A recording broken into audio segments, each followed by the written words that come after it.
Vocês que estão aqui, vocês que estão assistindo em casa, que Deus nos conceda a graça de mais uma vez podermos ouvir a sua voz através da sua palavra e nos dê o pleno conhecimento dele. Amém? Nesses dias, como igreja, nós estamos estudando sobre unidade, sobre ser igreja, sobre o propósito disso, sobre como somos igreja, né? Por que somos igreja, de que forma somos uma igreja saudável, viva. E hoje queria compartilhar com vocês sobre aquele que é a razão de sermos igreja, né? Sobre o Senhor Jesus, que é a causa de nos reunirmos, é o motivo pelo qual existimos, é o motivo pelo qual nos movemos, é a razão de tudo isso, todo esse prédio, toda essa estrutura, todas as nossas vidas, todo o nosso coração.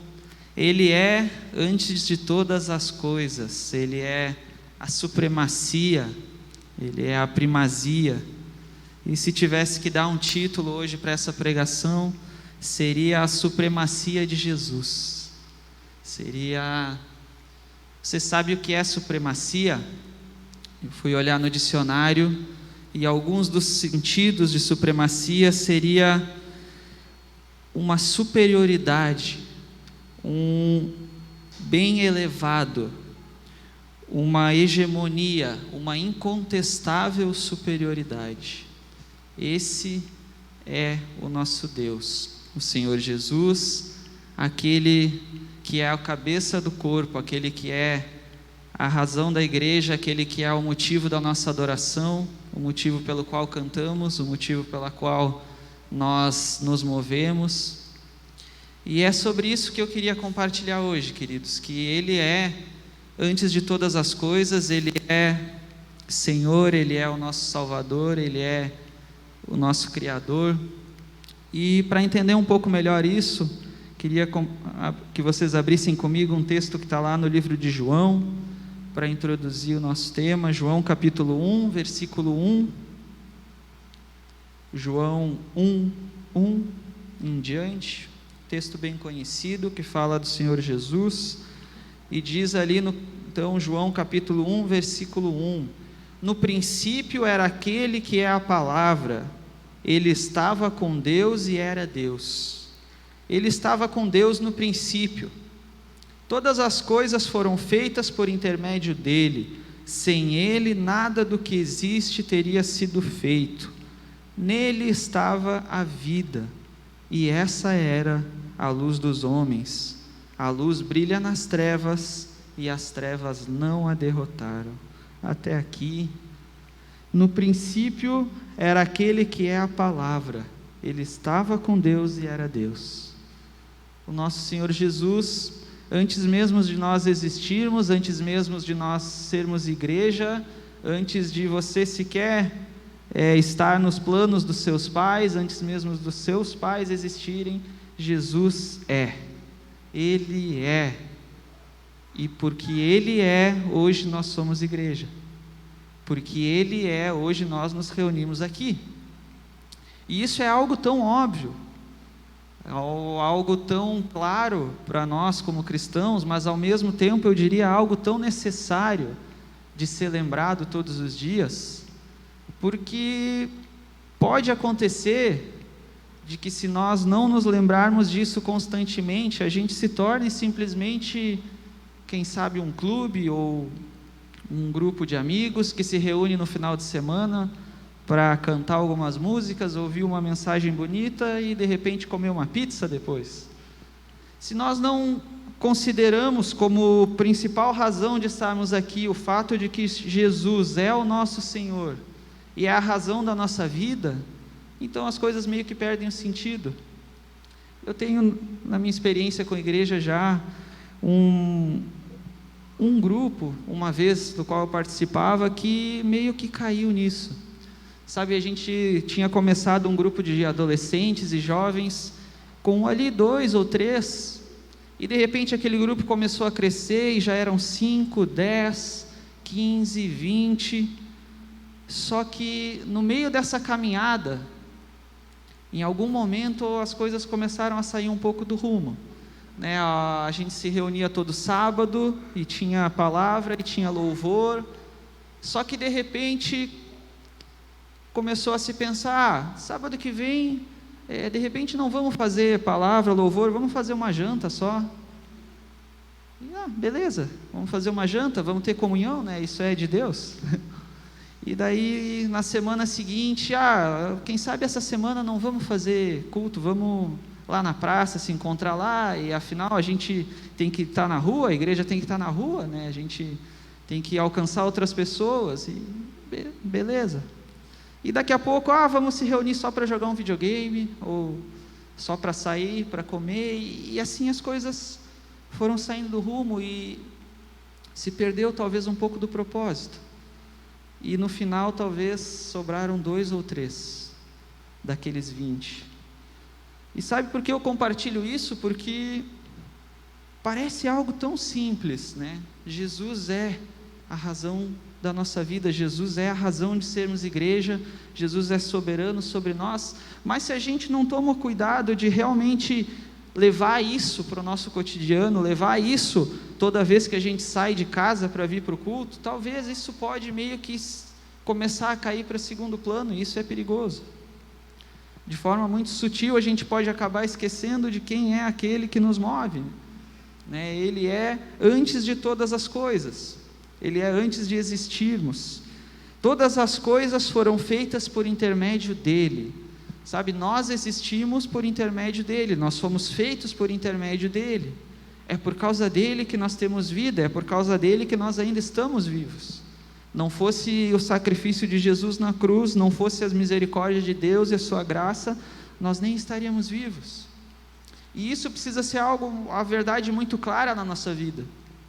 Talvez num jeito mais prático de a gente avaliar isso seja, hoje quando tu estava tomando banho, e eu imagino que todo mundo tomou banho, afinal, além de culto, hoje é sábado também, então são 2 motivos, mas ali, quando tu estava se arrumando para vir para o culto, passou pela tua cabeça, hoje eu vou lá para glorificar a Deus, hoje eu vou lá para glorificar o Senhor Jesus, hoje eu vou para ouvir a sua voz, para ser edificado. Isso passa pela tua cabeça antes de sair de casa para vir para o culto? Ou de repente a gente só sai de casa, beleza, hoje é dia de culto, né? Vamos se arrumar, às 7 horas tem que estar lá, e é isso aí, né? É uma forma de avaliar, será que Jesus ainda é a razão de estarmos aqui? Será que Jesus ainda nos move a vir aqui? Será que Ele é ainda antes de todas as coisas, ou será que eu coloco outros compromissos antes dEle? Ou será que antes de pensar em vir no culto, eu dou uma olhada na minha agenda para ver se eu não tenho nada mais importante para fazer? Isso é perigoso. Antes de nós sermos igreja, antes de nós existirmos, Ele é. Então, antes de qualquer coisa que nós possamos pensar em fazer, ou pensar em ter como propósito, Ele deve ser a razão de nos movermos. E no versículo 4 ali vai dizer, nele estava a vida, e essa era a luz dos homens. Sabe, nós encontramos vida nele, vida verdadeira, vida abundante, uma vida que jamais encontraríamos não fosse ele, jamais teríamos acesso não fosse por ele. A luz brilha nas trevas e as trevas não a derrotaram. Jesus é, e Ele é glorificado antes de nós existirmos, Ele é glorificado na cruz ao morrer e ressuscitar, e Ele é glorificado e sempre será, pois as trevas não o derrotaram, e um dia Ele voltará para ser glorificado através da sua igreja, e todo joelho se dobrará. Então, Jesus é a razão de sermos igreja. E para ver isso de maneira mais clara, talvez de uma maneira mais aplicada à nossa vida, gostaria que vocês abrissem comigo um texto lá em Colossenses, capítulo 1. Nós vamos ler a partir do versículo 9. Carta ali de Paulo aos Colossenses, capítulo 1, a partir do 9, vamos lendo por partes. vai dizer assim: por esta razão, desde o dia em que o ouvimos, não deixamos de orar por vocês e de pedir que sejam cheios do pleno conhecimento da vontade de Deus, com toda a sabedoria e entendimento espiritual. E isso para que vocês vivam de maneira digna do Senhor e em tudo possam agradá-lo, frutificando em toda boa obra e crescendo no conhecimento de Deus, e sendo fortalecidos com todo o poder, de acordo com a força da sua glória, para que tenham toda a perseverança e paciência com alegria, dando graças ao Pai que nos tornou dignos de participar da herança dos santos no reino da luz. Até aqui por enquanto. O texto começa dizendo ali: por essa razão, desde o dia em que ouvimos, não deixamos de orar por vocês, para que sejam cheios do pleno conhecimento da vontade de Deus. Primeiro ponto que eu queria destacar nesse texto: Paulo, ele escreve essa carta à igreja de Colossos porque ele ouve falar de que algumas falsas doutrinas estavam sendo introduzidas no meio daquela igreja. Ele se preocupa com isso, então ele decide resgatar aquilo que havia sido anunciado no princípio, o evangelho puro e verdadeiro que havia sido anunciado a eles e que havia dado origem a essa igreja. Então ele escreve essa carta tentando levar de volta a igreja ao propósito que ela tem, que é o de viver o evangelho no Senhor Jesus. E ele começa dizendo que ele ora para que a igreja chegue ao pleno conhecimento da vontade de Deus. E esse é o primeiro ponto que eu queria destacar. Nós precisamos, como igreja, ter o pleno conhecimento da vontade de Deus, ter o pleno conhecimento daquele que é a própria vontade de Deus, expressa em uma pessoa, o Senhor Jesus, como mais adiante o tempo vai dizer. O texto vai dizer: nós precisamos conhecê-lo verdadeiramente, nós precisamos chegar a esse conhecimento, conhecer o propósito que nos faz vir até aqui, o propósito que nos faz deixar a nossa vida ser moldada, ser mudado, ser transformado, conhecer o nosso Deus verdadeiramente. E o desejo de Paulo, e eu creio que o desejo do Senhor, é que toda a igreja chegue a esse pleno conhecimento, conhecer de fato o Senhor, conhecer de fato aquele que é a nossa razão de viver. Quanto você conhece do Senhor? Quanto você conhece da vontade de Deus? Sabe, quando eu olho para esse texto, logo eu me lembrei da história de Jó, né? Jó, vocês conhecem bem a história. Ele era um homem temente a Deus, que obedecia os seus mandamentos, que tinha uma boa vida, uma boa família, que tinha uma vida tranquila, e que de repente o Senhor permite que algumas coisas aconteçam na vida dele, e aí ele meio que desmorona, né? E é legal que fica claro ao longo da história que Jó, embora ainda fosse alguém que temia a Deus e obedecia, ele ainda não tinha um pleno conhecimento de Deus, porque é só ao final da sua vida que ele conclui lá no capítulo 42, 5, dizendo que antes eu te conhecia de ouvir falar, mas agora os meus olhos te veem. E eu fiquei pensando nisso, né? O quanto eu conheço do Senhor, pois eu busco viver uma vida que obedece à palavra de Deus, eu busco viver uma vida íntegra, busco ser um bom marido, busco ser honesto no meu trabalho, mas o quanto eu conheço de Deus de fato? De ouvir falar, ou realmente de andar com Ele? Realmente de viver uma vida firmada no propósito dEle? Uma vida dependente dEle, uma vida que aceita a supremacia de Deus? E esse é um outro ponto, porque à medida que Deus é a razão de nós existirmos, à medida que Ele é a supremacia da sua igreja, Ele é também soberano sobre a igreja. E sendo Ele é soberano sobre as nossas vidas. E muitas vezes é difícil de aceitar isso. É difícil de entender algumas coisas que acontecem na nossa vida, como o próprio Jó, que começou a questionar a Deus e dizendo por que isso aconteceu ali com seus amigos, e vai questionando, e chega uma hora que Deus responde a ele, e eu acho isso fantástico. Se vocês quiserem ler depois em casa, ou aí está no versículo, em Jó no capítulo 38, versículo 4. o Senhor responde a Jó dizendo: aonde você estava quando eu lancei os alicerces da terra? Responda-me se é que você sabe tanto. Isso é meio que um choque de realidade, eu diria, né? Quando muitas vezes a gente começa a questionar Deus, às vezes quando eu não entendo algumas coisas na minha vida, rapidamente eu me lembro desse versículo. Antes de questionar Deus, mas por que isso? Eu logo lembro disso. Onde é que eu estava quando Deus criou todas as coisas? Né? Ou seja, quem sou eu para questionar a soberania de Deus? Quem sou eu para questionar aquele que sabe de todas as coisas? E eu vejo na história de Jó, que foi à medida que ele teve esse conhecimento de Deus, que ele pôde concluir lá no capítulo 42, dizendo: agora os meus olhos te veem. Quando ele entendeu e aceitou a soberania de Deus sobre sua vida, ele entendeu de fato que ele andava com Deus. E a gente precisa aprender isso como igreja, a de fato entender que há um Deus soberano sobre a nossa vida, soberano sobre a vida da igreja, que sabe todas as coisas, que sabe o que é melhor para nós, que nos permite às vezes passar por coisas as quais a gente não compreende, mas que ainda assim é soberano, que ainda assim é a razão de nos fazer acordar todo dia, de nos fazer levantar e sair e trabalhar, não apenas para ter um sustento, mas para glorificar Ele, para conhecer mais dEle.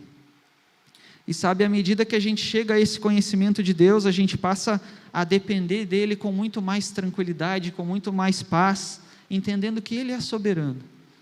E como igreja a gente precisa entender isso também, porque nós somos um só corpo, e para que esse corpo esteja vivendo em plena unidade, todo o corpo precisa ter consciência disso e precisa aceitar e entender que Deus é soberano, que o Senhor Jesus é a cabeça da igreja e Ele conduz a sua igreja como lhe agrada, porque Ele sabe todas as coisas, Ele sabe o que é melhor para a igreja, Ele sabe se a igreja deve ir para um prédio maior, se a igreja deve evangelizar tal bairro, se a igreja deve fazer tal coisa, Ele sabe se você deve servir nesse ministério ou naquele, Ele sabe todas as coisas, e não cabe a nós muitas vezes ficar questionando e tentando entender, mas simplesmente confiar e depender desse Deus.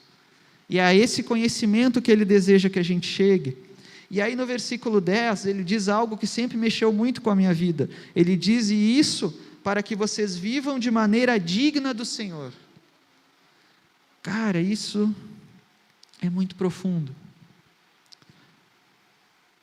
Na semana passada, talvez ali no GC, acho que foi que a gente estava conversando um pouco sobre isso, a partir lá do texto de Efésios também, né? Que diz: vivam de maneira digna da vocação que receberam. Isso é profundo, cara.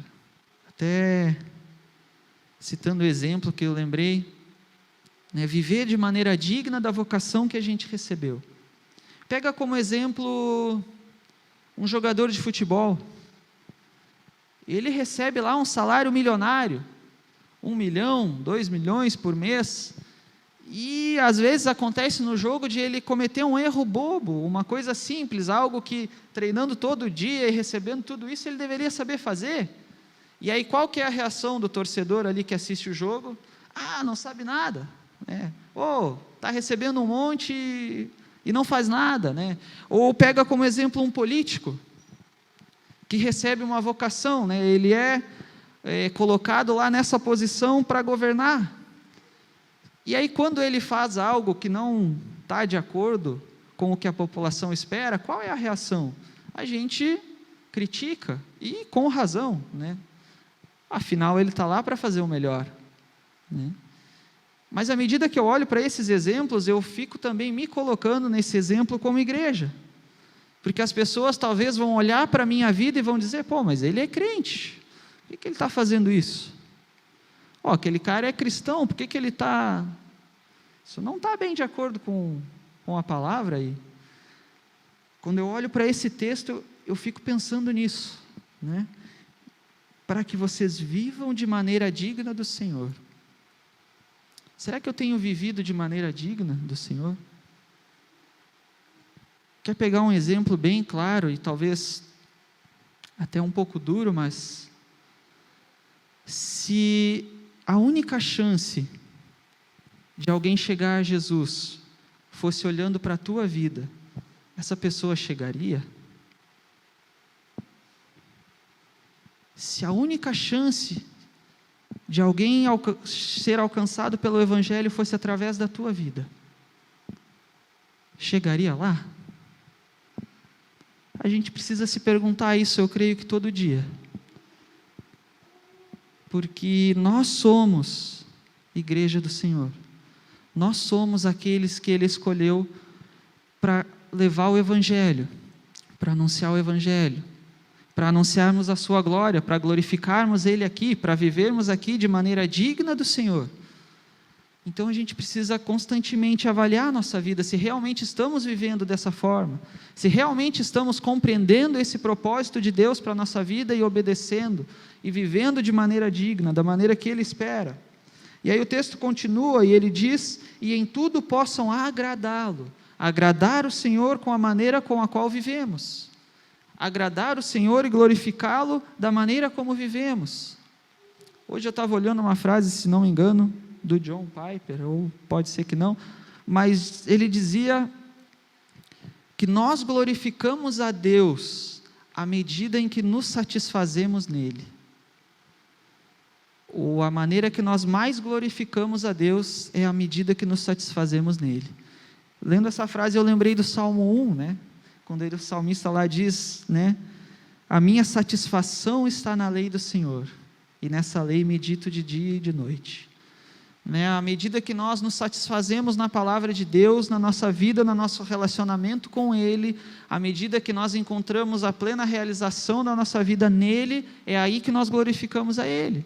É aí que nós vivemos de maneira digna da vocação que recebemos, é aí que nós vivemos o propósito dele. E nós precisamos fazer isso tanto de forma individual, como também como igreja. Para que como igreja nós possamos glorificar e nos satisfazermos nele. Não apenas cantarmos canções que dizem isso, mas de fato vivemos isso todos os dias da nossa vida. Toda vez que acordamos, quando saímos para trabalhar, quando estamos lá com a nossa família, com pessoas que não conhecem a Jesus, ou mesmo aqui dentro, nós precisamos viver de maneira digna da vocação que recebemos. E aí o texto continua ali no versículo 11, sendo fortalecidos com todo o poder, de acordo com a força da sua glória, sendo fortalecidos à medida que nós nos tornamos mais parecidos com Ele, à medida que Ele nos fortalece, que Ele nos faz perseverar. E aí o texto continua, ali no versículo 13, vamos ler mais alguns versículos, que diz, pois Ele nos resgatou do domínio das trevas e nos transportou para o reino do Seu Filho amado, em quem temos a redenção, a saber, o perdão dos pecados. Ele é a imagem do Deus invisível, o primogênito de toda a criação, pois nele todas as coisas foram criadas, nos céus e na terra, as visíveis e as invisíveis, sejam tronos ou soberanias, poderes ou autoridades, todas as coisas foram criadas por Ele e para Ele. Aí nós voltamos no texto de João, tudo foi criado por Ele e para Ele, e é através dEle que nós somos resgatados, reconciliados. Ele é a razão disso tudo. Jesus é a razão de vivermos, Jesus é a razão de nos moldarmos. É olhando para Ele que nós nos tornamos mais semelhantes a Deus, é olhando para a vida do Senhor Jesus, como o texto diz, Ele é a imagem do Deus invisível. Como conhecemos mais de Deus? Qual a maneira mais fácil? Olhando para aquele que mais se assemelha conosco, que veio em forma humana, o Senhor Jesus. Olhar para a vida dele é entender quem é Deus. Viver da maneira que Jesus viveu é viver como Deus espera que a gente viva. Nós precisamos conhecê-lo, nós precisamos como igreja conhecê-lo. A igreja cresce à medida que cada um conhece mais do Senhor Jesus e realiza a sua função. Não basta apenas um ou dois conhecerem. A igreja toda precisa conhecer o Senhor Jesus de fato. A igreja toda precisa se deixar moldar pelo Senhor Jesus. Precisa estar firmada nesse propósito. Precisa acordar todo dia e pensar como eu posso ser igreja hoje. Como eu posso vestir a camisa de fato da igreja hoje? Como eu posso de fato ser um reflexo do Senhor Jesus lá no meu trabalho hoje? É isso que a igreja precisa para crescer no propósito de Deus, para crescer naquele por meio do qual a igreja existe. Sabe, não tem sentido simplesmente se reunir aqui toda semana, se não for para sermos transformados a cada dia, se não for para cada dia mais nos tornarmos parecidos com Ele. É necessário que a gente se deixe moldar por Ele. Ele é antes de todas as coisas, e nele tudo subsiste. Aí no versículo 18 vai dizer, Ele é a cabeça do corpo, que é a igreja. É o princípio e o primogênito dentre os mortos, para que em tudo tenha a supremacia, pois foi do agrado de Deus que nele habitasse toda a plenitude, e por meio dele reconciliasse consigo todas as coisas, tanto as que estão na terra quanto as que estão no céu, estabelecendo a paz pelo seu sangue derramado na cruz. Antes vocês estavam separados de Deus e em suas mentes eram inimigos por causa do mau procedimento de vocês, mas agora Ele os reconciliou pelo corpo físico de Cristo, mediante a morte, para apresentá-los diante dele santos, inculpáveis e livres de qualquer acusação, desde que continuem alicerçados e firmes na fé, sem se afastarem da esperança do Evangelho que vocês ouviram e que tem sido proclamado a todos os que estão debaixo do céu. Esse é o Evangelho do qual eu, Paulo, me tornei ministro. Até aqui o texto.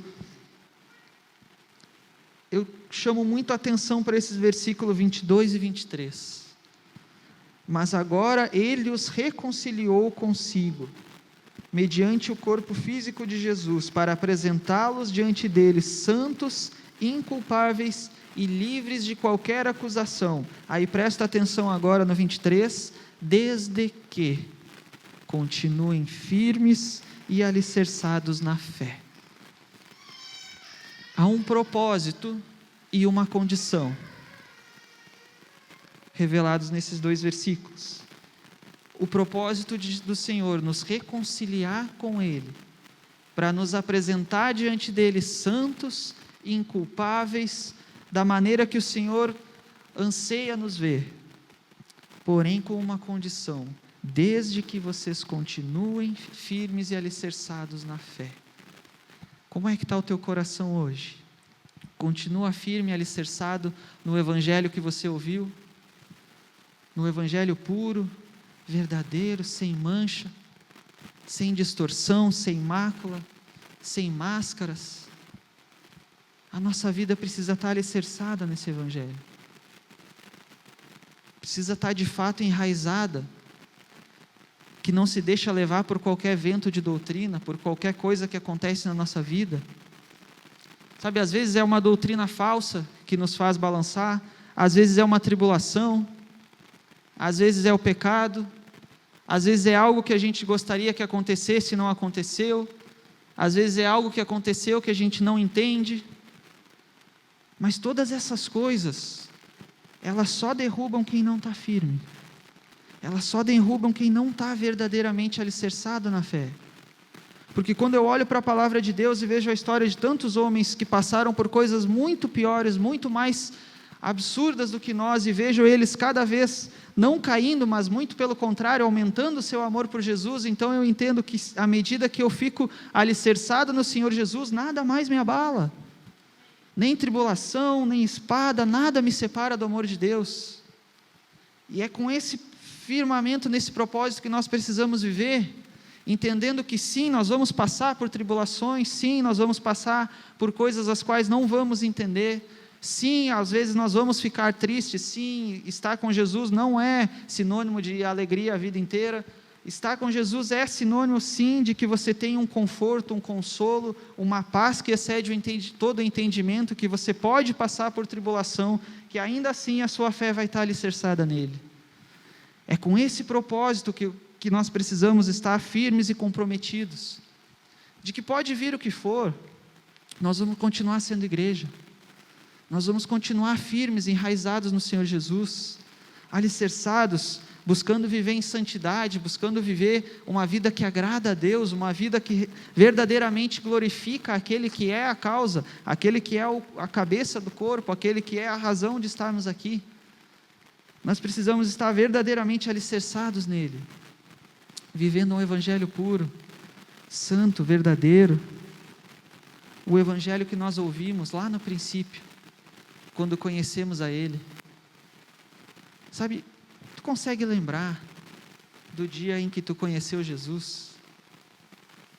Do primeiro encontro que tu teve com o Senhor Jesus? Aliás, tu já teve um encontro com Jesus? Abre a tua Bíblia em Colossenses, capítulo 2, um pouquinho mais para frente. Versículos 6 e 7, eu gosto muito desse texto. Colossenses 2, 6 e 7. Que diz assim: portanto, assim como vocês receberam a Cristo Jesus o Senhor, continuem a viver nele, enraizados e edificados nele, firmados na fé, como foram ensinados, transbordando de gratidão. Só esses 2 versículos. Eu acho lindo esse texto. Portanto, assim como vocês receberam a Cristo Jesus o Senhor, continuem a viver nele. Por isso que eu perguntei, você se lembra do primeiro encontro que você teve com o Senhor Jesus? Se lembra do dia em que você o recebeu, do dia em que Ele te alcançou? É incrível. Eu lembro bem. E sabe, quando eu olho para esse versículo e vejo ele dizendo, assim como vocês receberam, continuem a viver. Sabe, eu gosto de pensar nisso de um jeito muito literal. Sabe, como é que você recebeu o Senhor Jesus? Sabe, foi com lágrimas? Foi de joelhos? Foi com o coração quebrantado, queimando? Como é que foi? Assim como foi, continue a viver nele. Se foi com lágrimas, continue a viver com lágrimas na presença dele. Se foi com o coração quebrantado, continue a viver com o coração quebrantado na presença dele. Se foi queimando de amor por ele, continue a queimar de amor por ele. Continue nesse propósito. Da mesma maneira como receberam o Senhor Jesus.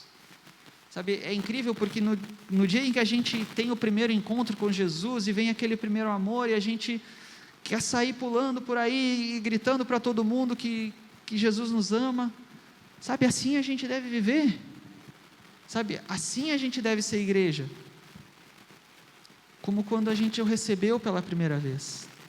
Continuar a andar nele, enraizados, edificados nele. Sabe, enraizado de verdade, sabe, enraizado no propósito do Senhor Jesus, naquele que é antes de todas as coisas. Estar enraizado nesse propósito é, antes de tudo, saber que antes de qualquer coisa que eu possa querer na minha vida, vem aquilo que o Senhor quer. Sabe, antes de tudo que eu possa um dia sonhar, vem os sonhos de Deus e os planos dele para a minha vida. Então não importa mais o que eu vou fazer no sábado à noite ou no domingo. Sábado à noite e domingo é dia de estar na presença de Deus com a igreja. Ou na quarta-feira é dia de estar no GC, tendo comunhão. Ou na segunda-feira é dia de aula de teologia para os que fazem o curso. Sabe, todo dia é dia de buscar o Senhor. Isso é a primazia, isso é estar enraizado no Senhor. Não é mais, Jesus é o que mais importa na minha vida, Jesus é a razão de viver. Aí passa 1, 2, 3 dias e nem lembra de ler a Bíblia. Mas tem algo que não tá batendo. Como que eu estou enraizado em Jesus, se eu nem lembro a última vez que eu orei, se eu nem lembro do meu encontro com Ele? Como que eu estou sendo edificado, firmado na fé, se eu não separo um tempo do meu dia para estar na presença dEle? É necessário de fato viver esse propósito, está comprometido com isso, está comprometido com uma vida que de fato agrada o Senhor, uma vida que de fato busca viver em santidade, para poder sermos apresentados diante dele santos e irrepreensíveis, como a gente leu há pouco. Você tem buscado viver em santidade? Isso é importante para ti? Sabe, ou de repente, pequei aqui e ali, não, mas beleza, tá tudo certo, né? Acontece, passou, sabe, não, tem que importar, sabe, ao mesmo tempo que a gente sabe que Deus nos ama e nos perdoa, a gente tem que, no mínimo, se constranger à medida que a nossa vida não está indo de acordo com a palavra dEle, de acordo com a vontade dEle, né? A palavra vai dizer que o amor de Cristo nos constrange, e deve nos constranger todo dia, para nos levar para mais perto dEle, para nos levar a estarmos enraizados e edificados nele, a cada dia mais parecidos com Ele, cada dia mais firmes nesse propósito do Senhor, cada dia mais conscientes de que Ele é o cabeça do nosso corpo, e se Ele é o cabeça do corpo que é a igreja, então Ele é o cabeça da minha vida. Se Ele é quem conduz a igreja, então é Ele quem conduz a minha vida, porque eu sou parte da igreja. E se eu sou parte da igreja, eu preciso me deixar ser conduzido por Ele. Eu preciso me deixar ser moldado por Ele, ser transformado por Ele, ser incluído nos planos dEle, dedicar minha vida a Ele. Isso é ser igreja de verdade. Mais do que simplesmente ter um tempo de culto, mais do que simplesmente postar no Instagram, lá, Livre Pomerode, culto, mais do que qualquer coisa, é estar enraizado no propósito do Senhor, é de fato derramar, se necessário, o seu sangue pelo reino de Deus. E às vezes eu acho que a gente ainda não experimentou tudo que poderia. Às vezes eu um dia até ouvindo o Diego falar, que o Diego é meio louco, vocês sabem, né? Mas ele disse, eu queria ser preso por causa de Jesus. E eu fiquei, cara, como assim, cara? E ele disse, não, eu queria ser preso por causa de Jesus, porque imagina eu chegando lá no céu, e aí Paulo vai contar que foi açoitado não sei quantas vezes, e Pedro passou por isso, e eu não passei por nada. E eu fiquei pensando, é verdade, né, cara? Às vezes que a gente precisa estar disposto a isso, sabe? Disposto a tudo pelo Senhor Jesus. Disposto a de fato derramar nossa vida por Ele. A de fato nos entregarmos. A amarmos Ele de verdade. Como Ele nos amou e se entregou por nós. Como Ele derramou a sua vida por nós. Sabe, tem uma música que eu gosto muito que diz assim, eu nunca irei merecer a tua graça, pois o que para mim foi de graça, para ti custou tudo. A gente precisa entender isso, queridos. O que para nós foi de graça, para o Senhor Jesus custou tudo. Ele deixou a sua glória, Ele se humilhou, se tornando homem como nós, passando pelas mesmas coisas que nós, e indo à cruz no nosso lugar. Nós precisamos viver isso, ter isso gravado na nossa pele. Que a graça do Senhor nos mova, que o amor dEle nos mova a ser igreja.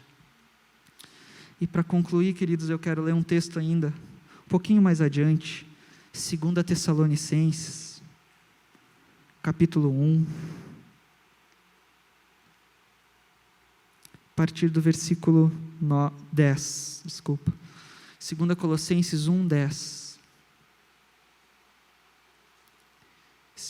que diz assim, isso acontecerá no dia em que Ele vier para ser glorificado em seus santos e admirado em todos os que creram, inclusive vocês que creram em nosso testemunho.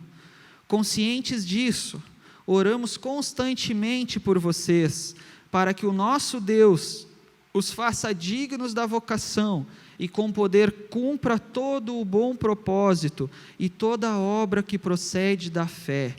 Assim, o nome do Senhor Jesus será glorificado em vocês, e vocês nele, segundo a graça de nosso Deus e do Senhor Jesus Cristo.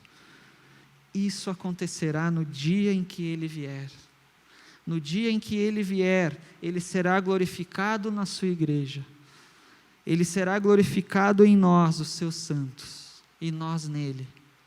Assim como ele um dia orou lá em João, para que todos sejam um, eu neles e tu em mim. Eu anseio por esse dia, queridos. Você espera por esse dia também? Ele virá.